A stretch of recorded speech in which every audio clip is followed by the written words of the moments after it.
Hey, Ghost Machine fans, this one's for you.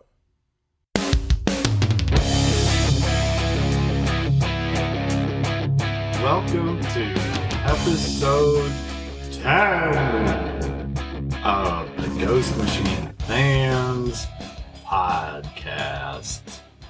My name is Nick, and as usual, I'm joined by my special friend here in this momentous occasion. Do you hear all those wonderful echoes? No. That's right, because they're put in post-production, and after you listen to this, then you'll be able to hear them. I just thought you forgot my name there for a second. No, you're my special friend, Snoggle, a.k.a. Becky. Or strike that, reverse it, whichever one you want. It works. Yes. And I thought it was appropriate. This is the 10th episode. Do you know what that means that we have to do now with the podcast? We're in double digits. We're in double digits. Do you know what that means? No, what does it mean? It means you got to put a ring on it. Oh, you're just saying it's getting serious. I'm saying it's getting serious, yeah. And that we are really excited that this marks 10 episodes, but 10 weeks in a row. Every Wednesday, you know? I'm very excited. Yeah, well, that's like one of the shout outs I wanted to give was to so many of the people that really just support us. You know, we get everything from little messages here and there that are just like, hey, I really like this podcast on Facebook, to people giving us like grand explanations of how crows behave, for example, because they listened to the last episode when we made jokes about how we thought they were somewhat intelligent. And there was this like big old debate on Facebook about that. Nothing negative, but it's just cool to see that. I did a little research about crows after our last episode. Oh, yeah? Yeah, they literally hold like little autopsies when they find they're dead. Oh, yeah? Yeah. Oh, my. One would call it a murder autopsy. Okay. You're welcome. Thank you. But my point is that there are a lot of people that are being very supportive about the podcast, and that is what pushes us to make sure that we are releasing every Wednesday and that we're staying up to date with all the new things that are coming out, because everybody that's out there talking is making us really excited about this community. And the whole point of this thing was to keep growing the community, keep the issues going for as long as we can, and at this rate they're going to be going on forever. So shout out to all the really supportive Ghost Machine fans out there of all of the above.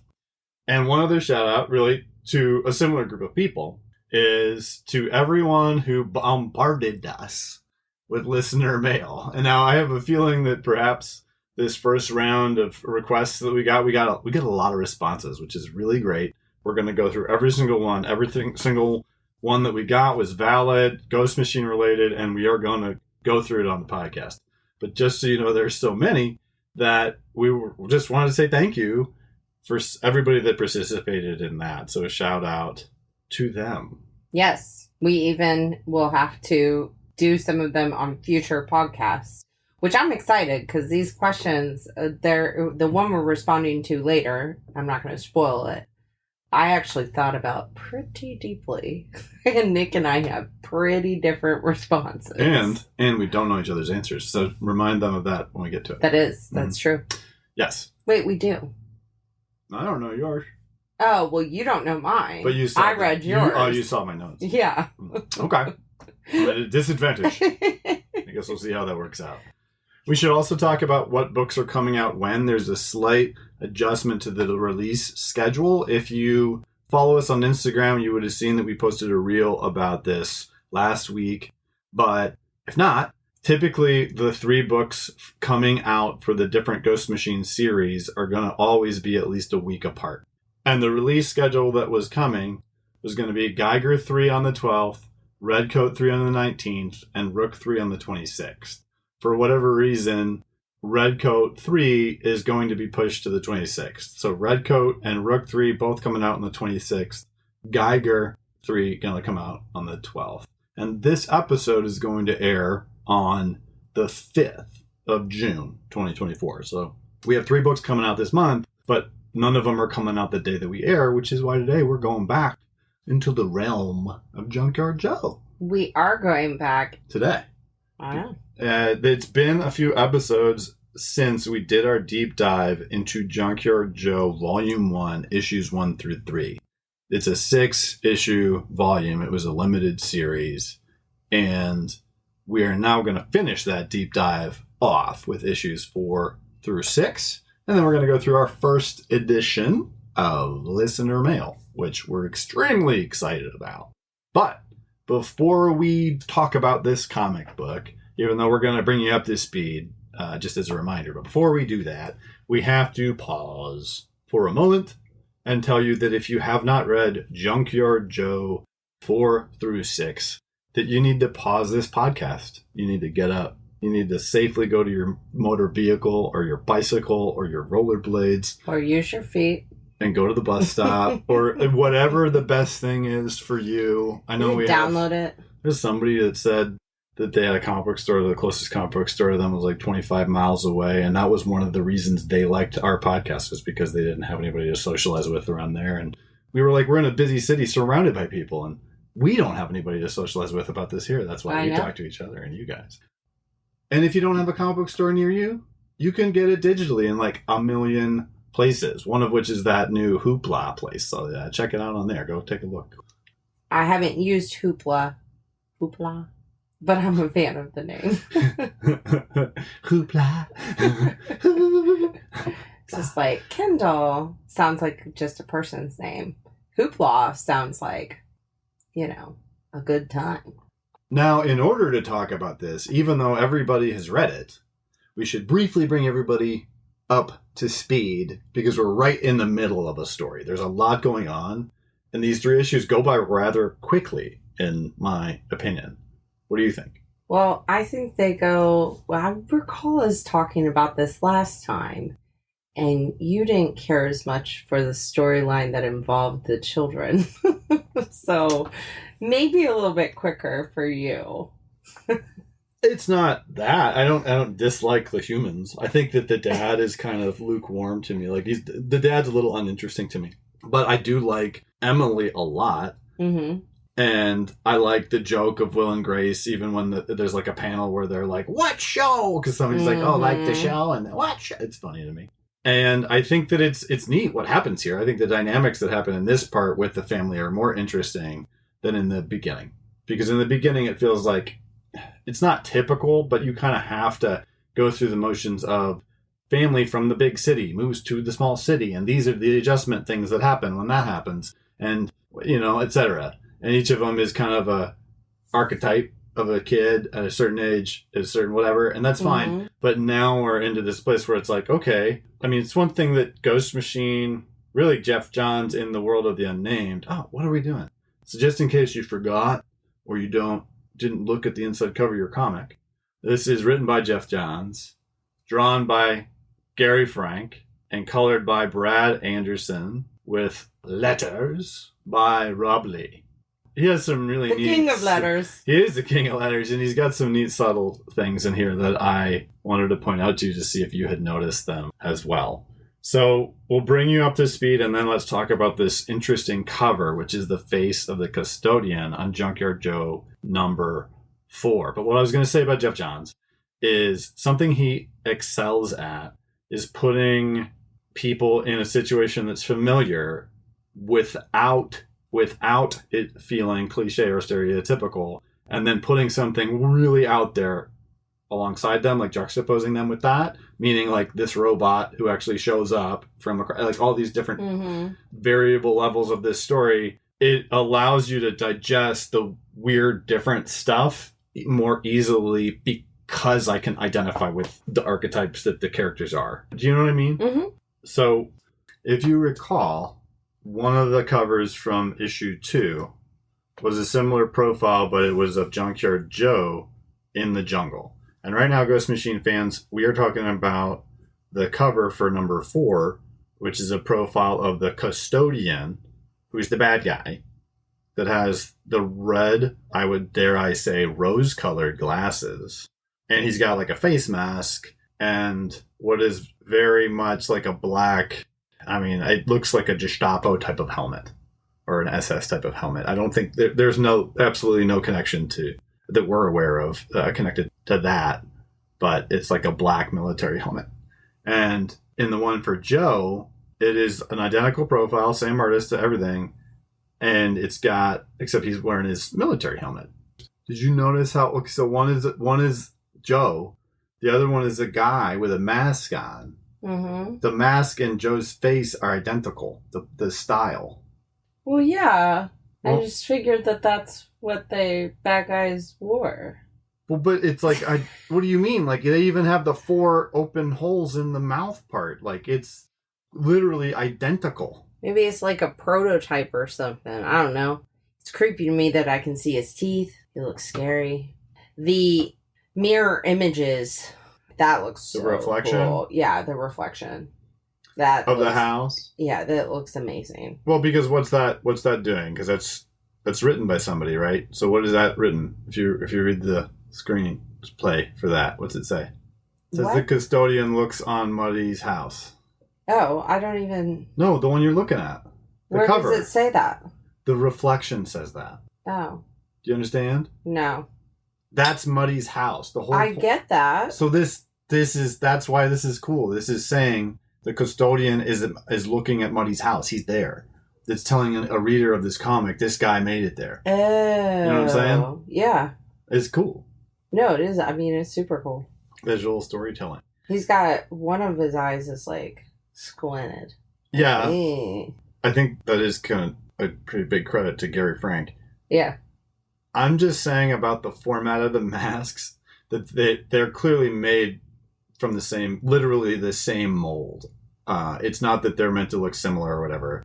Keep in mind, this is the person that designed Junkyard Joe. He designed Unit Beta. So if he's the one that designed Unit Beta, wherever he comes from, also they designed this style, which the bad guys wear. So it's pretty neat what happens. And we talked about this a little bit in our first deep dive. On the first page of this comic, it's another one. What is it? It's another one of those Peanuts comic book strips. Yeah, but this one's Peanuts. And then in the corner, you see the custodian's hand, right? Mm-hmm. And to me, remember how we talked about peeking beyond the fourth wall, not breaking it? Mm-hmm. It's essentially the same thing. Because the custodian, a thing of fiction, is now touching Peanuts, a thing that is very real, in order to bring us further in to the moment. And in that moment, then they take us to another one of those beautiful full-page Gary Frank spreads. But this is the one thing I wanted to say about the detail in this awesome panel where the custodian is looking down at the newspaper and realizes that he's got to go find Muddy Davis, and that's where the robot went. The other trooper guy says, M66 boot prints are all over. The robot was here. So that's how they know that they're who they're looking for. Then they presumably leave because he finds his newspaper and he knows that that's who they got to go find. They got to find this guy. But he says, "Ha," which leads. I mean, obviously we figure this out later on, but that means he's met Muddy before. Like he knew Muddy had seen the robot. Yes, in Vietnam he does. We find out later. Mm-hmm. We're going to get to that. And I think in this moment, it's interesting, right? Because he's like, well, he has to acknowledge that the robot must have seen that, and that's what led him there. Mm-hmm. And so it's like, well, it's just such a weird twist of a story to be. It's so self-contained in this idea, like all the way from Vietnam to a Sunday morning cartoon to these people now, and that's where we get our first introduction of Emily interacting with Muddy, who is super duper nice to her, and she freaks out because she sees Muddy embracing Joe, because as you recall, when a mug fell, Joe had a spout he had like an episode. He got really upset. He started banging things, mm-hmm. and the only thing that calmed him down was Muddy giving him like a hug and helping him like console him. So like you see, whatever this is, whatever degree of artificial intelligence this is, or dare I say, like if we find out there's something above and beyond that in there, I don't know. I think it's just an AI, and we're learning about how an AI can learn about these things and morality and empathy and emotions. But it is pretty neat how when Emily is running to the back, she's got to run back to Muddy's house because she left her backpack on the steps. And the important thing is her mom, who passed away, she has a drawing of her in there, and Muddy sees it as she's running up, and he makes a point. Instead of, it's interesting to me that he's not like, what are you doing at my house, or what's going on, or what are you here? You trying to steal something? Like, any of that. He just said, did you draw this? And he's like, it's very good. You know, and then he just lets her come in. I find it interesting that she's like, thanks. Is that Junkyard Joe? Like, she instantly is like, I'm sorry, sir, but there's an actual robot. But she doesn't, like, freak out, too. Yeah. You know, like, a lot of people would probably freak out just a smidgen. Well, not now. They're actually making, like, I think it's Tesla is making your, like, AI robot that you can have at home. I'm not kidding. Not this house. No, I don't need that. Unless if it was, like, do you remember that robot movie with Robin Williams? Toys?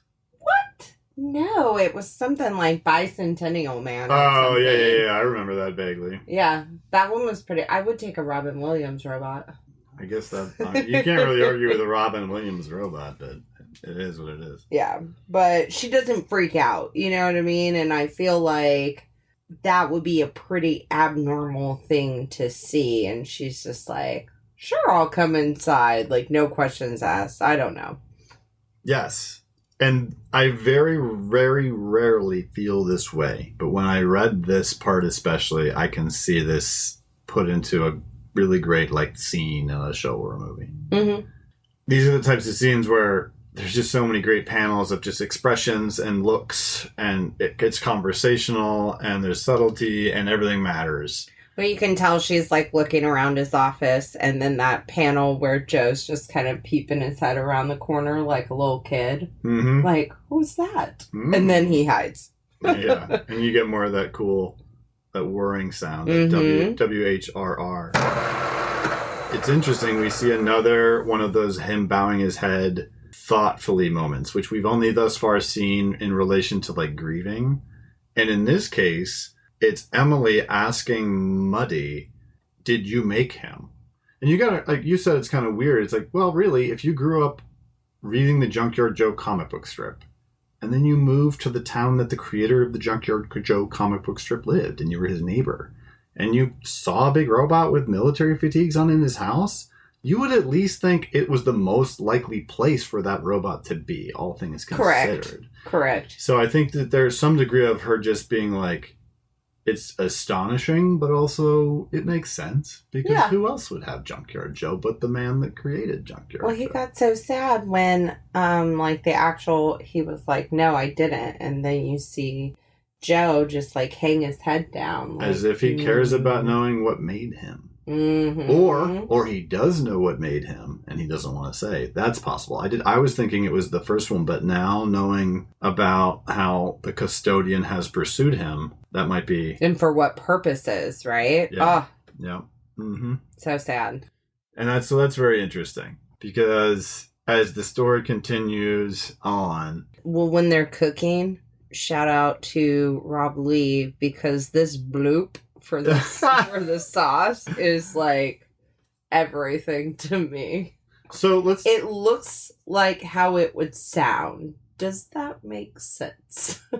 Yes. So I was gonna say it's BLOOP, and the way it's written though, it's like BLO like normal, and then the first O is like if you're going southeast, it's like down and to the right, and then the other O again, and then the P again. So it's very and by the way, that's drawn around her oven mitt that's holding it to pour it into the pan.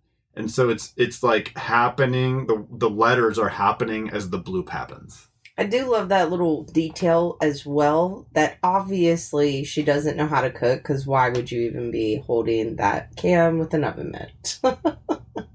Yeah, that is funny. And yeah, so, good tidbits there. Yeah, it's funny because it gives just a little bit more info about Will and Grace and them not just being archetypes or whatever. Mm-hmm. That's true.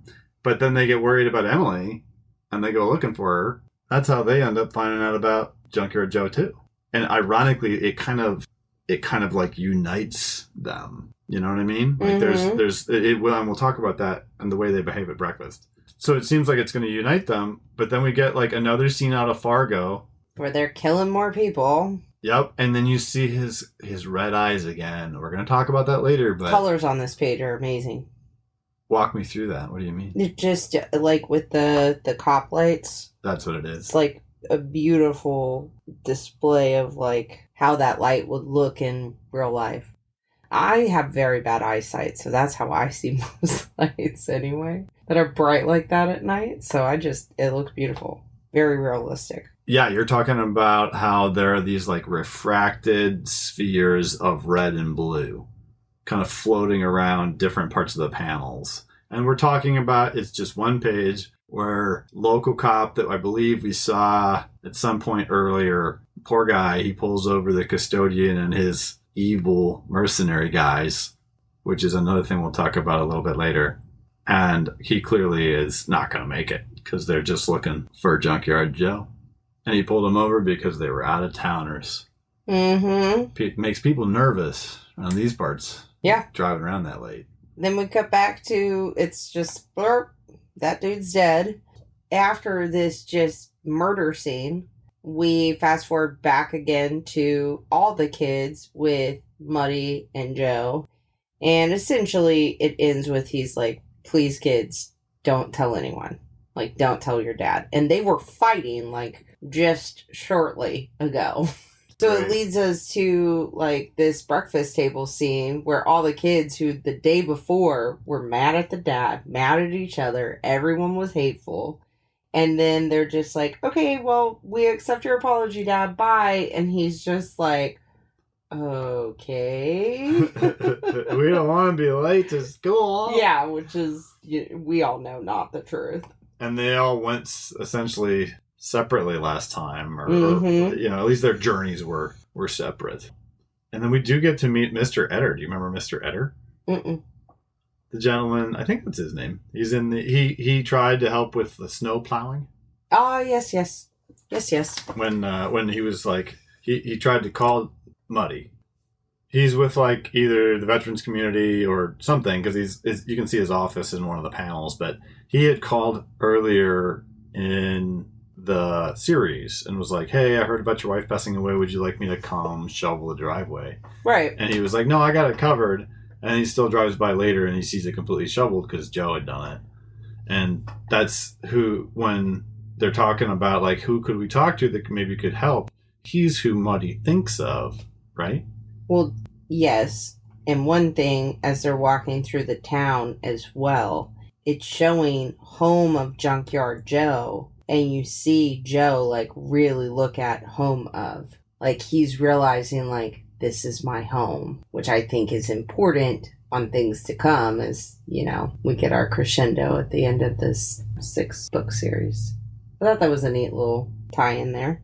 Well, it's not little. That's probably the most important part of like this section, right? And you're saying that he looks up at a banner, like one of those typical like small town covers the street for a festival banner, and it says Melody Hills, home of Junkyard Joe, and then there's a panel which the camera looks back at Joe's face, which is in this parka with a ski mask on. So conspicuous. Because they're in town right now. Right? Yeah. They're in the town. They're going to go see the gentleman at the VA, I believe, the Department of Veterans Affairs. And in the panel where Joe looks up at the thing, this is what you're talking about. He's the bubble says "Welcome home," and it's because the person walking by is saying that I believe to Muddy, right? But what Jeff Johns and Gary Frank and Rob Lee, those are his letters, and Brad Anderson with his colors, are saying to us in that panel are, welcome home, Joe, or hey, reader, look at this guy. He's starting to feel this way. And the very next panel is a close-up of just the words home of on that banner. And so I'm not stealing credit for your idea. I'm just trying to underline and italicize it. Because honestly, I hadn't thought of it that deeply. Yeah, that's like one of the major things I noticed from this. Because part of it's like very fun. Like you're disguising the robot through the town. Like, and then even in the office, he gets in there and he's, you know, like obviously he's used to veterans, so he thinks he's keeping the ski mask on because of like scars or whatnot.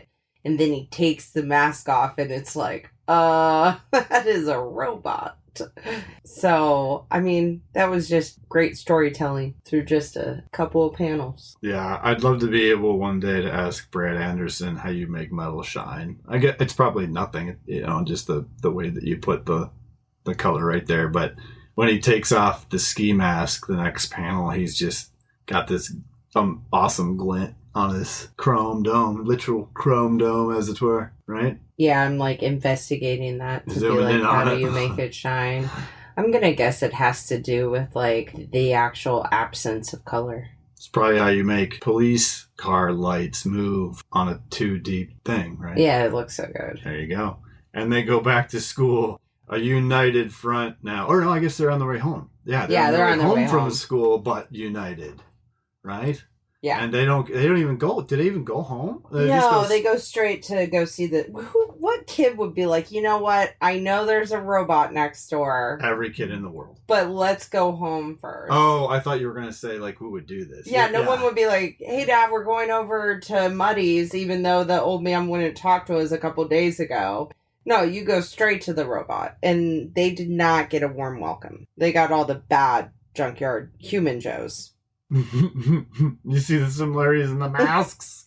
Oh, of course. You know? Except those are all humans. So what Snoggle is talking about, Ghost Machine fans, is that they go over to Muddy's house, open the door, and then sitting in Muddy's chair with his arm on Muddy's desk with Muddy's drawing board right behind him is the custodian with his pistol with a silencer and his two trooper guys who have... one of them actually still has an American flag on his Kevlar vest, but I'm guessing based on something the custodian says a little bit later that is because he once fought for the U.S. military and no longer does. It's just some bad guys waiting, just kind of like mobster style. Mm-hmm.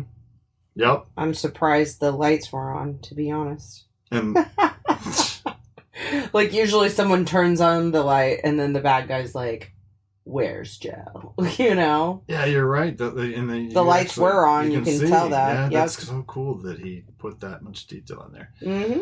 And the cover for number 5, because that's the end of number 4, the cover for number 5 is, there are many, but the one that is in the trade paperback, which is what we are looking at, is another Gary and Brad. But it's really neat because it's Joe and the 3 kids in the middle of this forest with the snow falling, and there's just one little thing. What's the little detail? His new battalion of children? Yeah, what's the little detail about it? The foreboding detail in the cover. Oh, there's a gun. There's a silencer peeking out the corner. It's yeah. This is not good. It's funny. I don't even know how this is possible, but I didn't notice that. It's really obvious. But there's a gun pointed at them. It's all right. There's a lot of covers. Yeah. You know. And we pick up literally right where we left off. Same room, same moment, same everything. And the custodian guy, it's funny because of all my jokes about the face masks. Emily's like, are you guys robots too? And you really can't blame her. They look just correct. Like it. You know, they look It is a little interesting and weird that adult men will walk around, not cosplaying, but like as a disguise with those masks on. If you're cosplaying with those masks, I'm excited about it. But if you're like bad guys, that feels like the opposite of trying to be inconspicuous, you know? Yes, we are supportive of cosplay around here. Don't worry, we do not. It was like a cosplay disclaimer just came across the bottom of our screen. Yeah. You know what I mean? Don't worry. Well, because I'm like, okay, if we were, I don't know. People are cosplaying stuff from Ghost Machine already. I know, I saw. Yeah, for sure. It's really cool. It is pretty cool. I feel like the daughter, I cosplay like her in the winter all the time. Beanie, hoodie. For sure. Totally. So we get back in and they're being threatened, which is, you know, obviously what we knew would have happened. And it's like, I'll ask you one last time. Where's Joe? Oh, because it goes on the next panel. I was like, where does it say where's Junkyard Joe? But yeah, and then it And it shows transitions where he back is. to because it's like at this point, so much has happened in that last couple of pages that I forgot that Joe and Muddy were talking to Mr. Etter.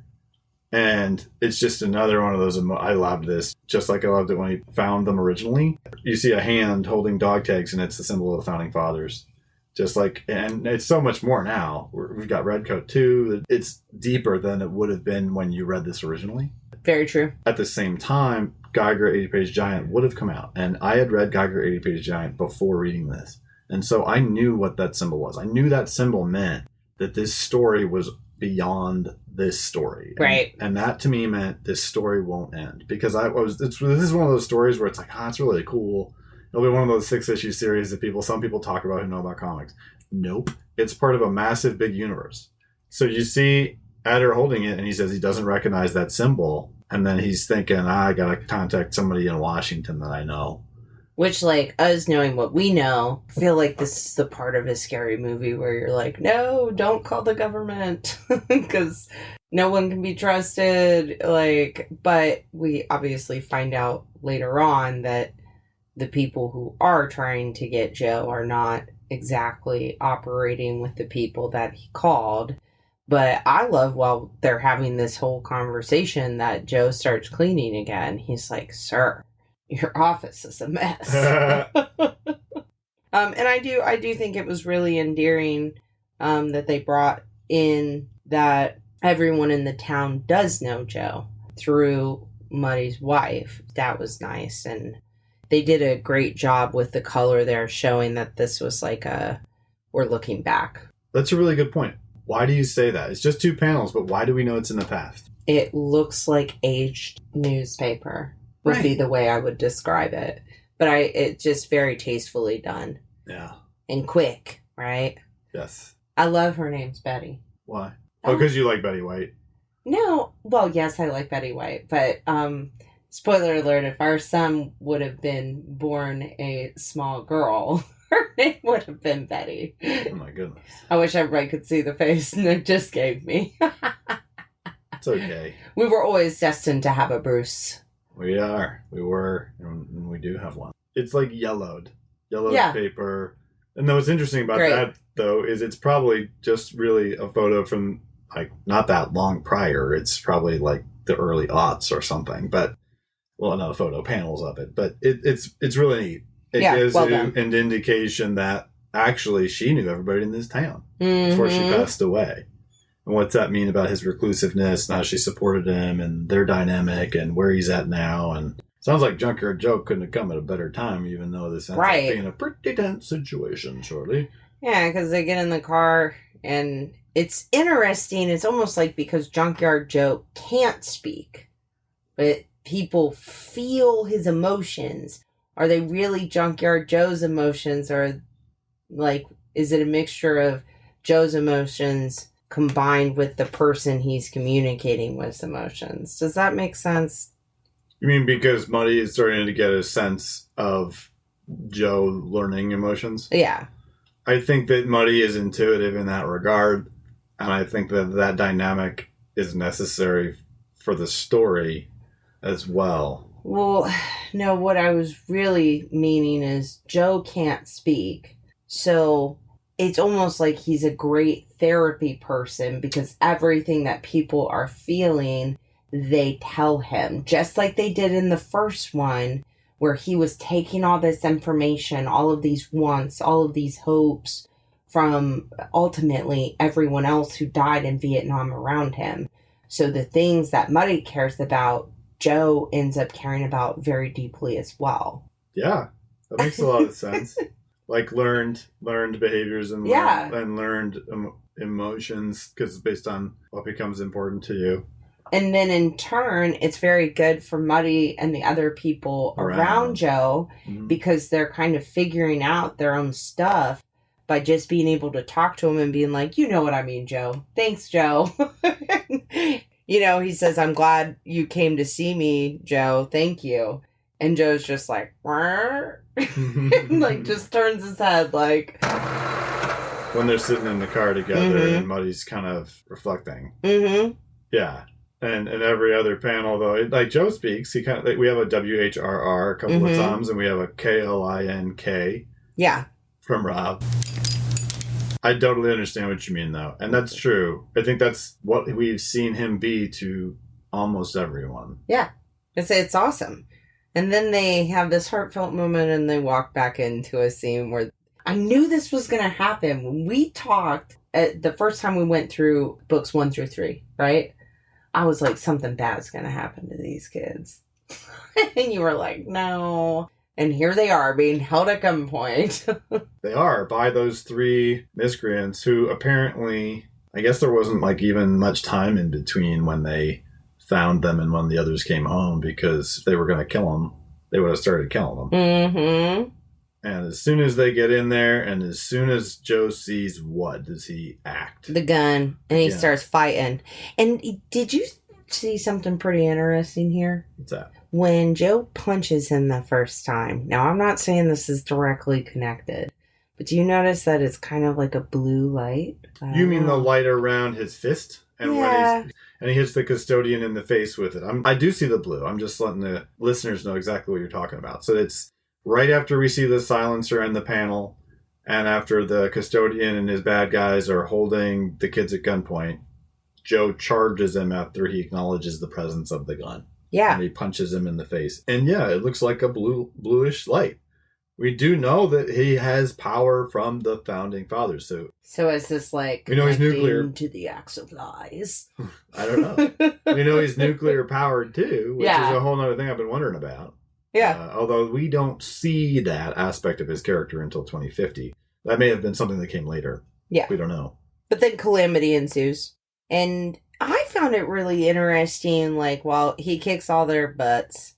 And he throws 2 of them through a doorway.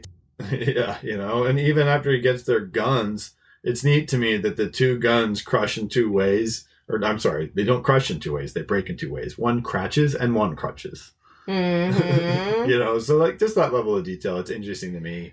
I didn't understand. So obviously then he's like, go with Joe. Like, tells the kids to go with Joe, but he doesn't go with them. I didn't get that. Regardless, he stays and tries to call 911 and he gets popped in the head. I can help you with that. He thinks the bad guys are unconscious. Oh. Because Joe hit the custodian. So it's like the surprise. Surprise, I'm not unconscious. That, or maybe he just got knocked over and then got back up. I don't know. It's probably because of his very protected face mask. But the reason we know that is because he gets on the phone and you see that 911, what's your emergency thing, come on. So he's obviously calling them and you can see them running away through the window. And then the next panel is him getting the butt of a gun on the back of his head from somebody with a gray trench coat. So we know the custodian got him, must have got back up. And I don't understand. Okay, I'm not saying that. I mean, they've been pretty trigger happy. We're about to see it happen some more. Why didn't they just kill him right there? Why didn't the bad guys just kill Muddy? Yeah. I mean, I'm glad they didn't. But maybe it's like, they're like, we must go get the kids. Because they leave. I don't know either. Other than perhaps he knew by leaving him alive that the robot would then seek him out again. You know what I mean? I guess that makes sense. That's the only thing I can think of, because you make a really good point. We see him get knocked out and they leave. And then it's Sam, the neighbor, the dad, that finds Muddy. And that gives him the opportunity to call the ambulance. So my assumption is that they're going to... Or no, they actually just go off in the woods to follow him. Yeah. So even then, he wasn't thinking ahead. Yeah. They just don't kill him. You can just tell how bad this dude is. First of all, he's a shorty, too. Yeah, I don't really understand the height difference between him and his goons until you see that panel. But he's like, eliminate the children. Like, ugh, dude, you suck. Yeah, they're super evil. And a deer dies? Sad. And this is important. They come upon this dead deer because there are some hunters there that shot it. And as soon as Joe sees a weapon, he runs to the guy and then takes it from him, hits him in the process. And we see a flashback, same yellow tint that you referenced earlier, except this time it's Joe having a flashback to Vietnam, because we see him in that moment taking the gun from the person in the village. And so that means he also has memories. It means he has memories, but do you know what's very interesting? Is they try to make it sound like, and I don't recall everything, but like that he went there and just killed everybody in that village. But then you would assume that he would have killed these 3 hunter dudes as well. And he doesn't. Mm-hmm. He lets them run away. Of course, they can never tell on him for like punching them in the face and whatnot, because our actual villains shoot them very shortly after. Very shortly after that. Like, it almost would have been advantageous for them to just stick around with Joe for a bit. Absolutely, but if they did stick around with Joe, what would they have seen Joe do in the next moments? I don't remember what he does. It's kind of a big deal. It has to do with the animal. Oh, he, like, basically is sad about it. Like, I don't understand what he like, takes a moment and takes his helmet up the way that he did when Muddy told him that Betty had died. And I'm just saying, in general, he's showing reverence for a dead thing that was harmed by a weapon that he thinks is like the reason for, a lot of badness, because he always it's a very clear thing that he tries to break the guns. He is get the guns and break the guns, because then people won't die, because that's what happened in Vietnam, and it's another time, like you said, they all talk to him, and they're like, and ultimately even Emily's like, we really need to go, Joe. And then you cut to the next scene. And again, it's just one panel, but gosh, it's so good. This ambulance. Ambulance. Oh, those letters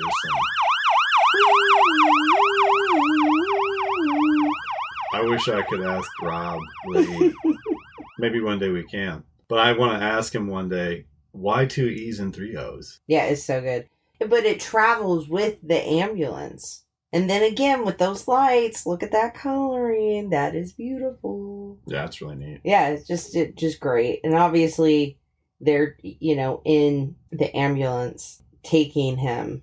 And he wakes up and he's like, nope, I don't need to go anywhere because, sir, your kids are in danger. In the midst of all of this, of course, the hunters get assassinated. It's just like a lot going on. So good. Because of this panel that they switch back to go back to the forest, here's what's happening, Ghost Machine fans. They're in the ambulance. Muddy's starting to wake up. And they're going to foreshadow that the bad things are coming, right? And they switch to the hunters trying to call somebody for help. Call your brother, he's a cop. They switch back to Sam, starting to hear what Muddy's trying to say to him. And then the panel you're talking about has taught me exactly how to type out the sound of a silencer shooting. Apparently it's PHUTT. And we just see 3 silhouettes of 3 of those hunters getting hit. And then back to a panel of Muddy saying, your kids are in danger. This is the type of thing that only a comic book can do. I know if you were watching a show, it would be cutting back and forth. It would be more jarring in a show. You couldn't take it in the way you can here, because then it does cut right back to the bad guys and the kids and Joe in the same forest. So it's tying it all together visually in a way that no other medium can do. Well, then is this a flashback, the Pentagon, or is it just like a different time of day? I see this as them acknowledging a conversation that happens in the vicinity of the Pentagon or at the Pentagon as a result of Mr. Etter's phone call. That makes sense. That's what I thought too, but I think like the sun's rising or something, or setting, I don't know. But you can see, like, as the panels go on, that it gets brighter in the distance. Like, it's kind of like... Morning? Yeah. Mm-hmm. Yeah, I got that impression. Yeah. And DC is on the East Coast, so the sun would be rising there before it gets to Indiana. Well, and then, of course, like, whoever's on the other side of the phone, like, they shut the robot down because it killed everyone it met. But this is just, like, false information. We already know. But, like, think about how scary that'd be if the kids, like, heard that. And they're just standing next to the robot, like, here's our robot Joe. That's really important. What you're saying is we do see the picture of the Pentagon, and we see a picture of a file folder that says Unit Beta Top Secret. And the person talking about that folder says, they ask, how many people knew about this? And the other person says, I don't know if anyone did before they broke in. And he's talking about the custodian and his people breaking in, because we find that out in the next issue.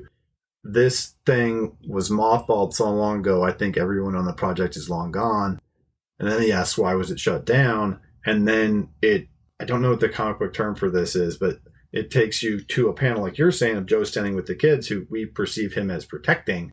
And the last part of the dialogue between the people at the Pentagon occurs on the panel with him and the people he's protecting. And it says they shut the robot down because it killed everyone it met, implying either this is the opposite of reality or ultimately that's what could happen. Or, I mean, whatever. Or implying that it's the reality that they think is actually, yeah. Yeah. But you just can't do that in anything else. You can't do that in a novel. So you can't do it in a movie. You can't do it in a show. You cannot do it in anything else. You could have a voiceover, I guess. Yeah. Because essentially that's what it is. But I still think it wouldn't be as effective as knowing what the artists in this situation did to convey what they did. And that brings us to the very last issue, which actually starts back in Vietnam, right? Yeah, where he meets Mr. Evil. And I do think, like... Mr. Evil. How smart is Muddy for being just like, nope, every one of my friends died, don't know about a robot. It's interesting to me that the custodian just leaves it that. He's like, oh, must have been a mistake. We're talking about how Muddy is awakened in his bed. Looks like he's the only one left in the infirmary. You don't see anybody else in there. But I think it's cool that those first 2 pages are happening in the custodian's mind in the future. Yes, he's recalling it. It's curious why it would have sought out Mr. Davis, ... Then the next page, you see him, like, looking off into the distance, looking for these kids to murder. But we stay on mission.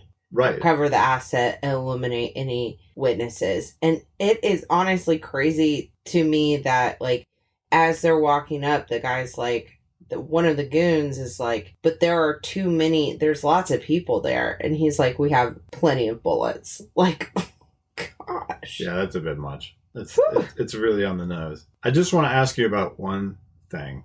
Yeah. And yes, we do see, like, right from this point that Muddy is kind of like good and this guy is like evil of some sort. Why does he have the red glasses?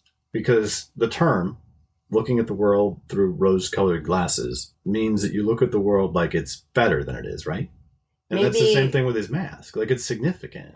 So they're going in there with all their ammo, and there's like a Christmas festival, and then they all run into... it's like the last scene in Sonic the Hedgehog, where everybody meets up in the small town or something. Sonic the Hedgehog 1. And was it 1? Yes, it's the first one. That's where he first fights Jim Carrey and everything, and excellent series, guys. Yes. Little plug for Jim Carrey's new Sonic movies. Yeah, he needs our support. Right. The joys of having a 8+-year-old. Yeah. I would have went and seen those movies without our child. It's pretty neat how the person in the back of the ambulance is trying to tell Muddy that they can't stop because he's injured. And the driver's like, is he going to die if we don't go to the hospital? And he says no. And then she's like, then I'm taking the man where he wants to go. And when you think about it, if you grew up in a town or lived in a town where this man was known for and how much that probably helped that town, you'd be like, heck yeah, I'll do whatever you say, sir. Which is so awesome. Or even if you just knew who he was and you had read his stories. Well, it just shows, like, how much, like, people in this town, like, genuinely do care about this individual. Yes. And then we go back to the kids, right? It's nice for Will, though. It's a moment for us to see more qualities in Will, like we did when he was willing to stand up for himself in a fight. Not that we're advocating that at all, friends.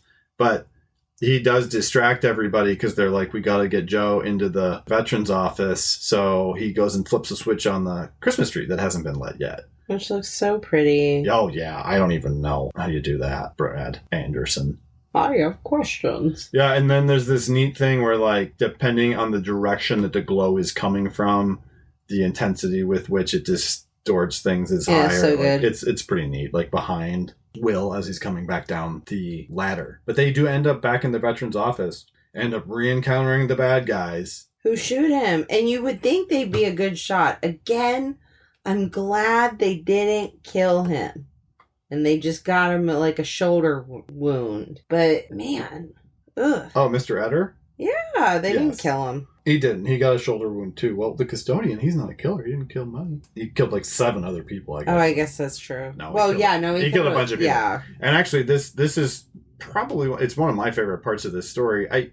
I don't absolutely love the villain in this case because he doesn't have like a redeemable thing. He's just kind of nuts, and then he got disrespected, so he went more nuts. Mm-hmm. I'm more of like a Magneto villain type of person. Like, I can understand where they're coming from or whatever. Mm-hmm. But you do get a bit of an interlude with the custodian, which to me says that he's probably going to reappear as Junkyard Joe does, or stuff related to him will. Where we get the impression that at one point he was the person that he was a scientist that designed and presented this super soldier that was like a perfect soldier.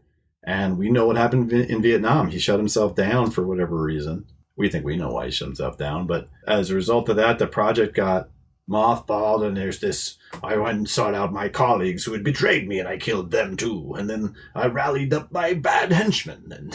Well, and he really was trying to make a killing machine, by the way, and I find it really funny that the young boy is like, let me take a wild guess. You were trying to make a killing machine. He's like, real original bad guy. Right. Yep. Pretty much. Because they're like, all Joe does is help people. And he's like, that's not why I built him.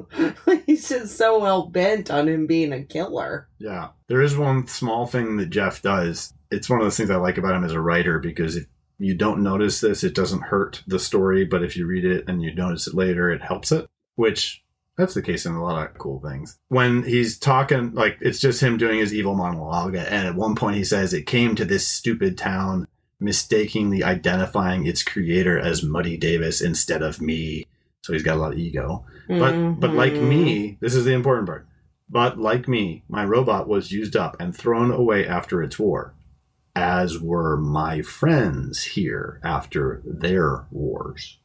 I'm just putting it out there that they're like mercs or something, and like mercenaries or whatever. I don't know what the proper term is, but they're people that at one point fought presumably for the United States and were somehow in service to the United States, and they no longer are. And then there's just this fantastic battle, lots of explosions, tons of smoke. I imagine it's Love it. I would think it'd be a lot of fun to color that. I would think that it's really fun to draw that if you have that, obviously the talent that Gary Frank does. And that there's, it's kind of like a crescendo, right? Like there's this battle and he's punching out the henchmen back and forth in the smoke. It's hard to see. You're not really sure what's going to happen. And then we get to... you caused me so much trouble. Yeah. Like she's a child. You're literally the weakest villain ever. Yeah. In character, you know what I mean? For sure. He's despicable. And then we get our wee-oo letters again. Yep. And he's got her in his clutches. He's got a gun to Emily's head. Such an evil dude in this small street town. And Joe gets kind of like up close to him. It's as if he thinks he's going to get him to literally obey him. He even says, I am your custodian. You will obey. You're not Junkyard Joe. And he gets close enough to him in the process of this. It means that the custodian was naive enough to think he might actually be. Maybe he's just super fast. He's also super fast, but yeah, he headbutts the guy in time, like faster than it would have taken for him to shoot Emily. Or maybe he wasn't really going to shoot Emily, but he gets him. And then we get to see how old the custodian is. Super old. An older fella, which makes sense based on what he looked like in Vietnam. Mm-hmm. But it's still it's a nice detail, so we know. And then it's the Man in Black. Remember that? Of course I remember that. Did you know the whole dance? No. Oh, we did. I did. Like the kids in my school. I remember you'd go to dances and everyone knew the Man in Black dance because you watched the music video on TV. Oh my gosh. The Men in Black do pull up, though. They do, in these big black Suburbans. And so this, to me, is whoever is connected to the conversation we saw occurring in D.C., right? Because it's literally the Men in Black, like black-suited government officials on marked cars type of deal, show up and say, hey, you need to give that to us because it's property of the United States government. It's extremely dangerous. And then the town rallies around Junkyard Joe, and they kind of curmudgeonly let him stay. Yeah, they let him stay, but they do take the bad guy, the custodian. They do. They drag him off into their car. Mm-hmm. For a minute, it says home of Junkyard Joe, which is so cute. Just remember, before we cut to the part that's 7 months later, in the future, when they talk about him, they say he's been reprogrammed. So I know. Who knows? But I love this, 7 months later. And we get to the scene, like, how pretty is this? Like, after all the sadness and the snow, Indiana, spring is here. Like, the lighting's great. Joe's got an awesome outfit on. He does. He's wearing like a floral shirt, like a button down, like a Hawaiian deal. Yeah, I love it. And what has Muddy decided to resume doing? Oh, doing the comics, which is awesome. And who was his muse? Emily? Yeah. Yeah. He said he couldn't have done it without her inspiration, Yeah. That's pretty neat to me. It's awesome. And then I need you to take a moment and understand why this is so significant to me. So cool. Because this is the type of thing, like this book came and went. People read it. People liked it. People knew the creators were awesome. But this was way before Ghost Machine. This was when Redcoat was getting delayed or pushed back, or nobody was sure what was going to happen. And there's this one panel in the second to last page of this comic book. My boy Barney! About to be. And you just see this little SPX sound, and then blue light, which looks just like the same light, right? The same light of the Founding Fathers, except then it rotates in like, it turns into a portal a la Stargate, and it looks blue, same blue as the Founding Fathers. And standing in the portal, do you know who it is? Are you asking me? Do you know everyone in that portal? There are 2 people and a dog. Well, I know. I see, obviously, Geiger. Yep. So you see Tariq Geiger. Who has the gun? It's his first appearance. Oh, I don't know who that is. It's his first appearance. It's credited as his first appearance in Ghost Machine #1 in his bio. That's the Northerner. It was one of our first Speculator Sunday segments on Instagram. And so you see this portal open up in this story that you thought was self-contained. You thought you were going to just close this bad boy up and move on. You're like, oh, that's pretty cool. And then you see a portal open up, and you got a character from 2050 in it, and you got a guy that all you can really see so far is he's in Civil War garb. You can't see what kind of gun. In this, he actually looks like he's wielding a Civil War gun. And Tariq says, there's the robot, but it's too soon.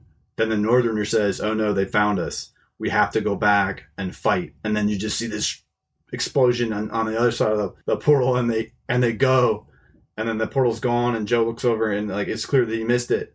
And it's like in this moment, everybody who read that other comic, I just knew, I was like, this is so great, this is not going to end. The type of people that had to go, time travel involved now. But you have to understand, when this series came out, there was no Ghost Machine. There was no, we're a massive new company that we're going to change the world like it's happening right now. There was no 1,000-person Facebook group. This was just little nuggets of independent comic book creating that were like, holy cow, this book is going to be part of what? Are you kidding me? That's so this cool. is actually going to happen?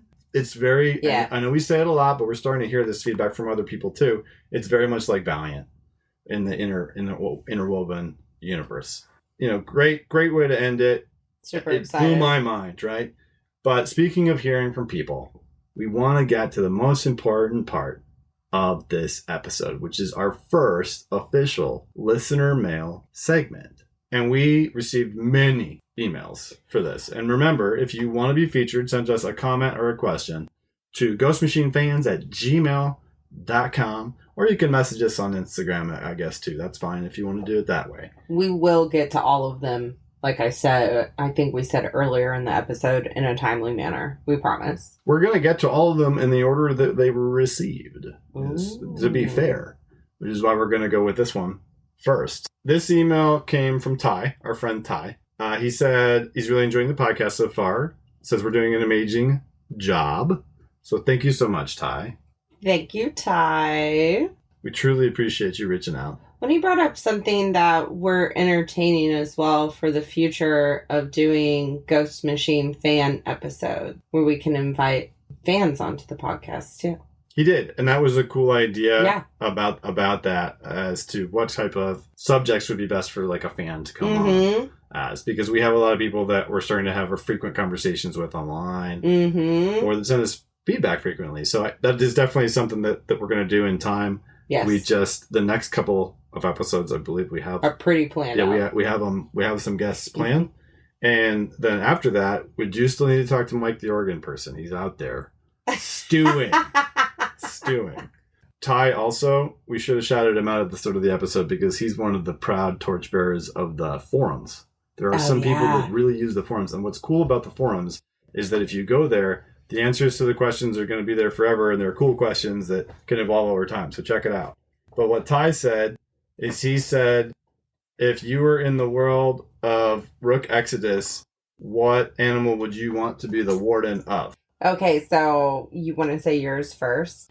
He said, don't only use ones we have seen, but think of a monstrous version of whatever animal you want. Keep in mind that the animal you choose will be trying to communicate with you instinctively. I know mine. What is yours? Okay, so 100% it would either be orcas, if it was a seafaring animal, or elephants.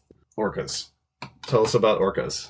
First and foremost, like, even if it was a souped up version of orcas, they are an apex predator. So if I was trying to, like, protect myself and be the baddie of the planet, I would definitely want orcas. They typically have a matriarchal system.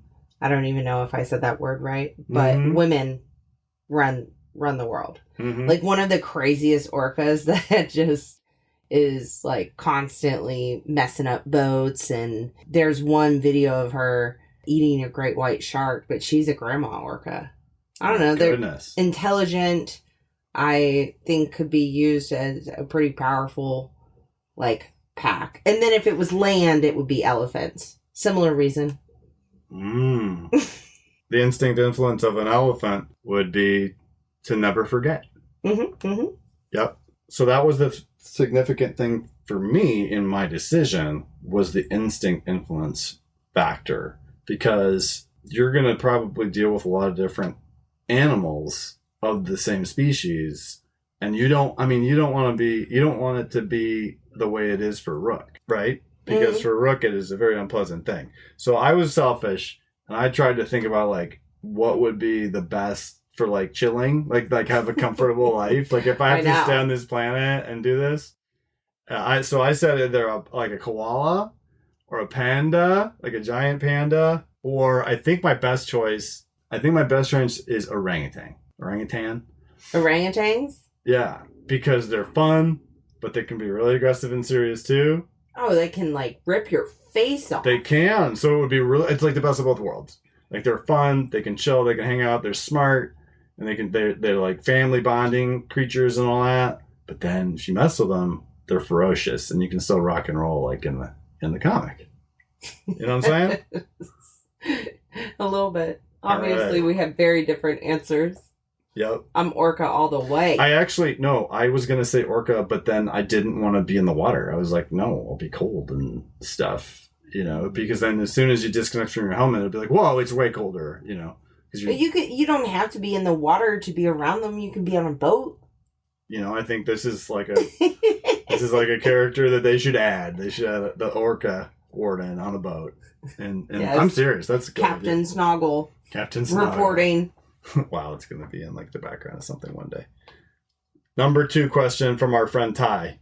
Which Ghost Machine Comics ongoing series 3rd issue are you most excited for? And Ty does say his would be Redcoat. Mine is Rook. Rook? Yeah. Why over Redcoat? I need to know who this dude is. There's a lot I need to know. I'm very... Oh, I don't know. Oh, that's a hard one. It's either that or... No, I don't know. All 3? Can we say that? You can say all 3. It's fine. No, that's such a cop-out. Right now, it is Rook. Right now, it's Rook? Yes. I think in a week, it'll probably be Geiger. And then in another week, it'll be Redcoat. For me, it is pretty close between Rook and Redcoat, but for very different reasons. Like, in Rook, I just want to see, like, more of the world, and I keep getting surprised every time. Mm-hmm. That's exactly how I feel at Redcoat, so I guess it's not different reasons. Mm-hmm. But, like, the content is so different that it feels like we keep getting surprised. And I like that. That makes it worth the wait. That makes it worth reading it issue by issue instead of waiting for their own to come out. And I don't dislike Geiger at all. Mm-hmm. It's just that I want to read it as soon as it comes out, like the day it comes out. But the content of it isn't driving me back to it, probably because it's not that it's not new and fresh, but it just isn't engaging me as much in the moment, but I don't enjoy it any less. Mm-hmm. Especially because I really do like anything Gary Frank draws. Like, I could just look at it, Yeah. 3rd question, which Ghost Machine project are you most looking forward to later this year? You don't know about them all. I know about some of them, but what are yours? Because I think I saw your answer and we have the same. There are two, because one I'm excited for Bruce, and that's called The Rockefellers. Mm-hmm. And that's who our friend of the show, Michael Schwartz, author of Armored, recently interviewed one of the two creators of Rockefellers, the artist, Francis Manipool, on his podcast, Wizards, the one that he mentioned. He interviewed him last week. And that book is one of the Ghost Machine family odysseys, which, as I understand it, is like friendly to anybody. Anybody can read it. And I read the preview in Ghost Machine #1. I think it's really neat. And I want to, when that comic comes out, I want to let Bruce come talk to us about what he thought about it. Since they really are trying to say, like, anybody could pick it up. I want to see how he feels about it, because the art's amazing and it's a really neat concept. But for me, selfishly, like totally subjectively, there's one called Hyde Street coming out. Yes. Okay. And that one is drawn by Ivan Rice, who's just incredible. And he's super supportive on the Instagram. Thanks again for that, Mr. Rice. But his art the detail is mind-blowing. But the main reason, which I think is the same main reason for you, is it's the supernatural darker stuff. Yes. Which is what I prefer, ultimately. Although I think all of my media. Right? Yeah, you're making us sound like we just shove it off topic and then we have... No, I don't think that's what it sounds like. I like spooky things. Yes. I like dark universes in my books as well. Like, I'm a big fan of magic in all of its forms. In books and shows. And I think that kind of like boils all together. And I do like a little bit of horror. I do. I like creature features. Oh, so much. Especially bad ones, where the acting's subpar.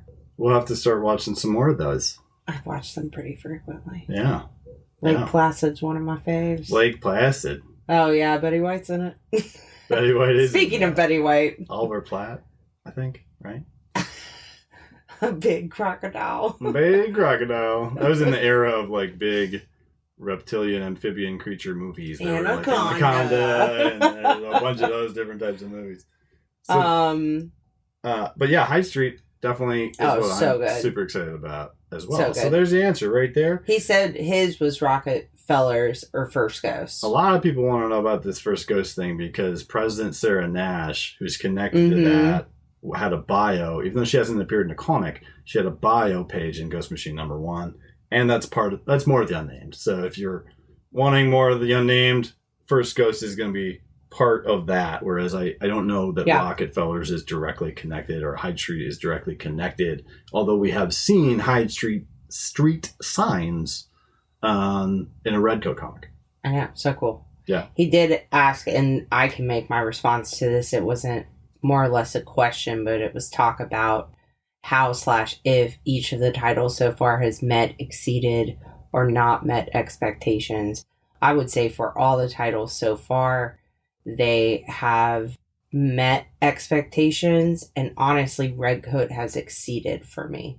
Yes, I would say that Redcoat and Rook have exceeded them, and Geiger has met them. But met expectations is a good thing, too. Here's the thing. I was expecting good, Here's the thing. When we find out what really happens with Nate, then Geiger will rise above the others. It's until then, because at this time, it's like, what's the deal with Nate? We gotta... It's just kind of strange. So we'll figure it out. I want to see more of that interconnected universe. So yeah, it just depends on what happens. Actually, in terms of what I'm anticipating next the most, I need to revise entirely. I apologize, Ty. You've been so patient with your wonderful email. But at the end of Geiger #2, the last thing that it said was, next month in Geiger #3, you will witness the return of Junkyard Joe, which is what I'm most excited about because he's my favorite character. So actually, I'm most anticipating Geiger #3 because of that specific reason. Well, in an alternate universe, in a comic book, I could be protecting you and your koalas with my pack of orcas. But, alas, it's the end of the episode. I think that it would be like, I would be the orangutan king. You'd be the orca queen, and we weren't allowed to fraternize because our father The Scorpion King said no. All I think of orangutan is Louie from the Jungle Book. Wasn't he a big old orangutan? Yeah, I think so. Or I guess Suzanne, who walks off into the sunset with Jay and Silent Bob, is a chimpanzee. Mm. I would trade orangutan for chimpanzee if I had to. Like if somebody else grabbed the orangutan helmet off the table before me, or they got like the lottery ticket for that, and all that was left was chimp, I'd still take chimp. That's fine. It's better than like the wallaby warden, you know. I think wallabies would be okay. I don't know enough about wallabies. You would probably die. Oh yeah. I wouldn't, because I would have my pack of orcas. That's true. Yeah, they would protect the boat. Well, thanks so much, Tyler. Sorry, it's Ty is short for Tyler, it looks like. So appreciate that, Tyler. Thanks for emailing us in with these fantastic questions to get the ball rolling. Like we said, if you emailed us and we're not reading this episode, it's just because we're going to do them in order. Thank you so much to everybody who sent questions in. There are some really good ones. If you want to join the group on that, just go ahead and send us an email to ghostmachinefans@gmail.com with your comments or questions so we can talk about them. Also, if you haven't already done so, go to ghostmachinefans.com. There you can find links to the forum that we were talking about earlier, as well as the Instagram page and our wiki. And we are going to be adding the Twitter link to that this week. I'm going to do that. Cameron, our Twitter captain. X. He reminded me, you got to get the link on there. We're going to do that because he does a lot of cool stuff on the Twitter as well. But we do post most often on the Instagram on Ghost Machine Fans. Check that for all kinds of fun stuff. Everything from comic book announcements to raffle giveaways to hilarious videos that we do with the aid of our local comic book shop here in Cincinnati. Snoggle, dost thou have anything for the remainder of the episode? No, I'm just thinking about being in charge of a pack of orcas. Pack of orcas. Let's just hope you never get cornered on land at all. That'd be fun. I believe you. If I was close enough to the beach. Have you seen them come up the beach and just like get something? Oh my goodness, no. They are scary creatures, I'm telling you. Sounds like it. It's good that our exit music is rock and roll, because that was very rock. On that note, thanks so much for joining us tonight on the Ghost Machine Fans Pod.